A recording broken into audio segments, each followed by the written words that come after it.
श्रीराम समर्थ. श्रोते हो, आपण ऐकत आहात श्री गोंदवलेकर महाराज यांचे प्रवचन. संगतीचे जीवनात अतिशय महत्त्व आहे. आयुष्यात संगतीला फार महत्त्व असते. संगतीचा परिणाम विनासायास आणि बराचसा न कळत होत असतो. संत संगती लाभणे ही अत्यंत भाग्याची गोष्ट आहे. ती पूर्वपुण्याईमुळेच लाभते.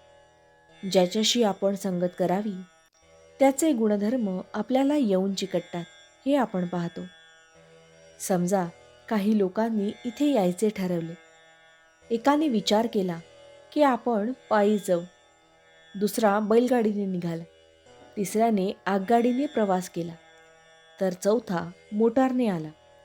सर्वजण जर एकाच ठिकाणाहून निघाले तर साहजिकच मोटारीने येणारा सर्वात लवकर पोहोचेल.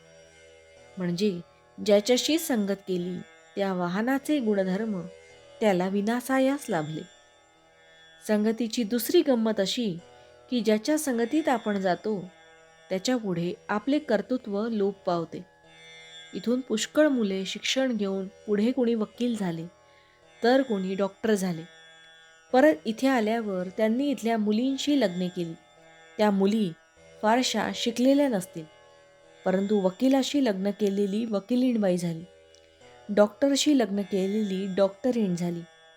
असे जर देहाच्या संगतीने सामान्य माणसाचेही गुणधर्म आपल्यात येतात तर सत्संगतीचा परिणाम किती होत असला पाहिजे. आपण तिकीट काढून गाडीत बसतो. आपल्या शेजारी कोण येऊन बसेल ते आपल्या हाती नसते. तो विडी ओढणारा असला आणि आपल्याला धूर सहन होत नसला तरी नाईलाजाने तिथे बसावे लागते. व्यसनी किंवा विषयी माणसाची संगत ही अशी तापदायक घातक असते.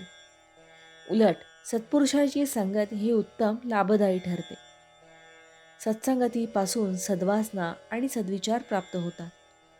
एखादा साधू बैरागी असेल, झाडाखाली बसला असेल, तो स्वतः उपाशी असेल तर त्याच्याकडे येणारी मंडळीही उपाशी राहतील. समर्थांकडे कुणी गेला तर ते म्हणतील, मी भिक्षेची झोळी घेतो, तूही घे. दोघेही भिक्षा मागून आणू आणि जे मिळेल ते शिजवून खाऊ. पण संत गृहस्थाश्रमी असेल तर आपल्याकडे येणाऱ्याला तो वाटेल ते करून खायला घाले. अन्नानुसार वासना बनते, म्हणून संताघरचे अन्न मागून घेऊन खावे. संतांची देहाने संगती लाभणे सुलभ नाही. तो राहत असेल तिथून आपण लांब राहत असू आणि जवळ राहत असलो तरी प्रपंच कामधंद्यामुळे 24 तासात त्याच्या सानिध्यात कितीसे राहता येणार. मग देहसंगतीचा लाभ कितीसा मिळेल. तेव्हा नामाची संगत हीच सर्वांना सदा सर्व काळ लाभण्यासारखी उत्तम सत्संगत होय. भावार्थ, परमार्थ साधण्यात सत्संगती फारच उपयोगी पडते. जानकी जीवन स्मरण जय जय राम. महारुद्र हनुमान की जय. समर्थ रामदास स्वामी महाराज की जय. सब संतन की जय. श्री अनंत कोटि ब्रह्मांड नायक राजाधिराज सच्चिदानंद सद्गुरु श्री ब्रह्म चैतन्य महाराज की जय. जय जय रघुवीर समर्थ. आता आपण 13 वेळा नामस्मरण करूया. श्रीराम जय राम जय जय राम. श्रीराम जय राम जय जय राम. श्रीराम जय राम जय जय राम. श्रीराम जय राम जय जय राम. श्रीराम जय राम जय जय राम. श्रीराम जय राम जय जय राम. श्रीराम जय राम जय जय राम. श्रीराम जय राम जय जय राम. श्रीराम जय राम जय जय राम.